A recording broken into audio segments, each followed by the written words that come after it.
In this video, Dana Hatchett will illustrate the interplay of circles and squares using some examples.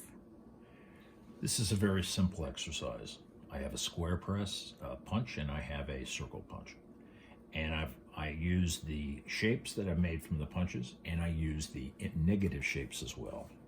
And in this case, Negative shapes meaning there's nothing in the paper. there's the papers, just the holes there. Right. So now we have a world of 3 circles, and it's four circles, and it's interrupted by these rectangles, but Six squares. 6 squares, and these squares cut into the paper in such a way that they create gaps between, but because we can see the circles underneath, we complete them in our mind, and so our mind can see closure in this, and that's an exciting variable.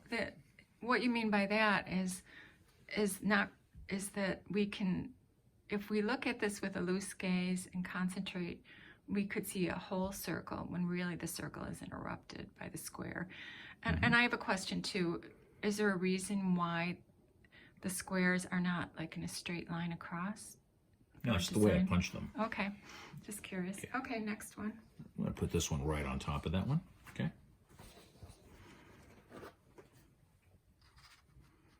Looks like a creative design. Here we have a circle cutout form template against a kind of a pink and a gray underneath. And our eyes, once again, strive for closure, to kind of close it off so that it reads as a complete image. And in this case, there's a kind of balance, a kind of shifting back and forth between the image underneath and the image on top. And our mind wanting to fill that out. And that becomes visually exciting. Is it really closure, or is it more the mind is trained to perceive a circle and will go toward making the circle? Our minds, we don't really know, I think, well, it's super complicated. I mean, I'm not a neurologist or anything, but I think our minds seek out simple forms in everything we see. So we try to make sense of it.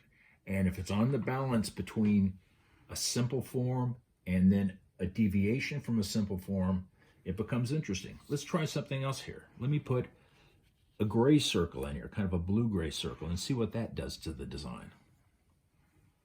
And all these exercises are really more for awareness in the present moment, in a meditative state of using your eyes to experience, like a visual expansion, actually.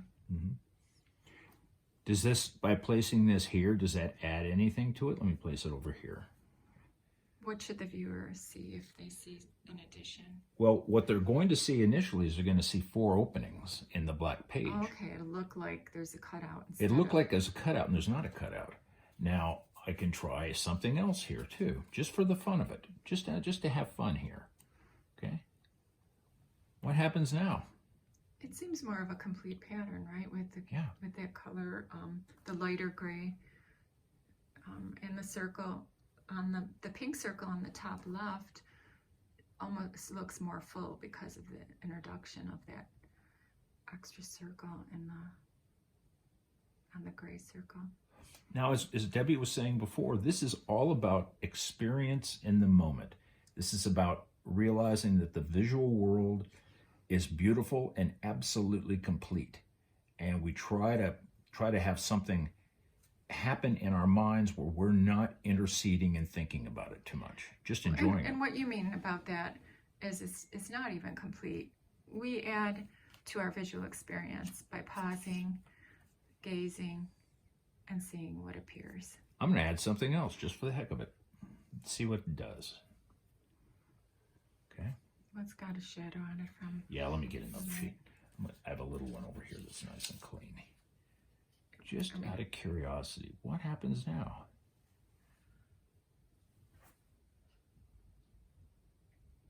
It's getting kind of crowded. Well, and the eye tends to move around. Yeah. So whatever experience you're having, there's no right or wrong. Just enjoy the experience and play with shapes and color and watch more videos.